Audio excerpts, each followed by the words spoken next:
क्या आप सोच सकते हैं कि एक गैंगस्टर जो जेल में बंद है फिर भी अपनी दहशत से लोगों की जिंदगी को दांव पर लगा सकता है। उसकी खौफनाक योजनाएं और अपराधों का नेटवर्क इतना मजबूत है कि वो चार दीवारों के भीतर रहकर भी डर का माहौल बना सकता है।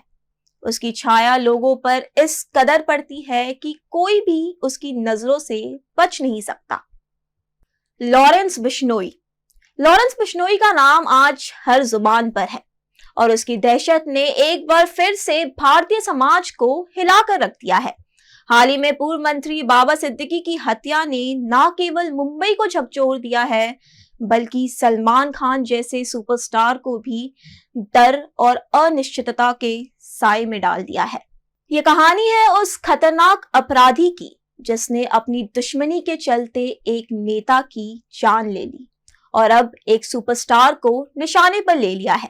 ऐसे में अब सवाल ये उठते हैं कि क्या ये महज एक व्यक्तिगत प्रतिशोध है या इसके पीछे छिपी है कोई बड़ी साजिश। आज के इस सेगमेंट में हम जानेंगे इस खतरनाक खेल के बारे में जिसमें हर मोड़ पर छुपा है एक नया रहस्य।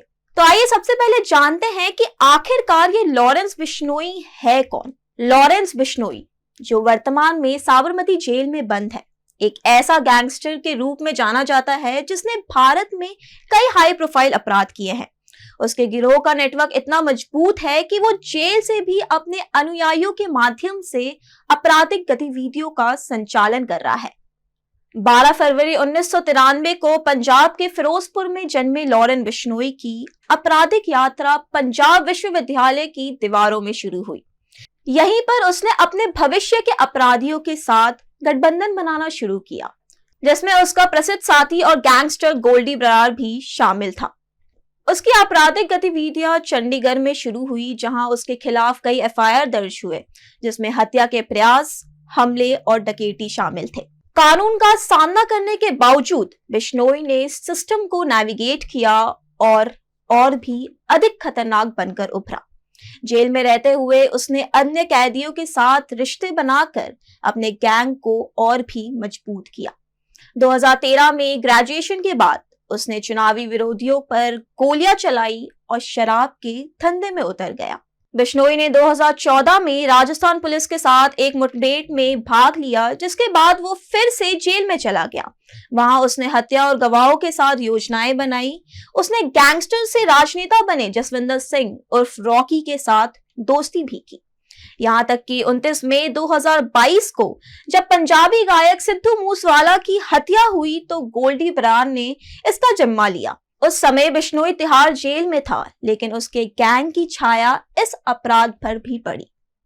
बिश्नोई का गैंग अब 700 सदस्यों से अधिक का है, जो भारत के 5 राज्यों में फैला हुआ है।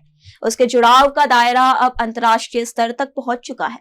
अक्टूबर 2024 में कैनेडियन पुलिस ने बिश्नोई गैंग पर गंभीर आरोप लगाए। वो आरोप ये थे कि ये समूह भारतीय सरकार के एजेंटों द्वारा प्रोत्साहित किए जा रहे हैं। हाल के घटनाक्रम में बाबा सिद्दीकी की हत्या, जो एक पूर्व मंत्री और बॉलीवुड सुपरस्टार सलमान खान के करीबी सहयोगी थे, ये निर्मम हत्या बिश्नोई के गैंग से जुड़ी हुई है, जिसने मनोरंजन उद्योग की सुरक्षा के बारे में गंभीर सवाल उठाए हैं। उनके निधन के बाद सलमान खान को धमकियां मिलने लगी है। ये जो धमकियां है वो ऐसी थी जो उनके जीवन को खतरे में डाल सकती थी। और अगर लॉरेंस बिश्नोई और सलमान खान की बात करें तो इनके बीच की जो कहानी है वो काफी दिलचस्प है। बिश्नोई का मानना है कि सलमान खान ने काले हिरन के शिकार मामले में उनकी धार्मिक भावनाओं को ठेस पहुंचाया है और यही कारण है कि बिश्नोई ने सलमान को अपनी रडार पर ले लिया है। हाल ही में सलमान खान को लॉरेंस बिश्नोई गैंग से एक नई धमकी मिली है। गैंग ने 5 करोड़ रुपए की मांग की है, ये कहते हुए कि अगर पैसे नहीं दिए गए तो सलमान खान की हालत बाबा सिद्दीकी से भी बदतर होगी। लेकिन अब ऐसे में सवाल ये उठते हैं कि क्या सच में लॉरेंस बिश्नोई की धमकी है ये, या फिर इसके पीछे कोई और साजिश है? क्या ये केवल एक पैसे मांगने का मामला है या इसके पीछे और भी कोई राज छुपा हुआ है? क्योंकि वाकई में अगर पैसा देकर ये दुश्मनी खत्म होनी होती तो अब तक ये हो चुका होता। इस मामले में ऐसा लगता है कि इसमें कोई और तत्व काम कर रहा है जो इस गंभीर स्थिति का फायदा उठाना चाहता है। शायद इस धमकी का मकसद केवल डराना नहीं बल्कि एक बड़ा खेल खेलना है।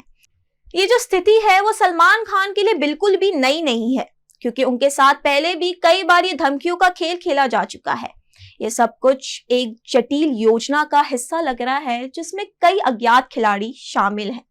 लॉरेंस बिश्नोई की ये दहशत केवल एक व्यक्ति तक सीमित नहीं है, बल्कि ये समाज के हर तबके को प्रभावित करती है।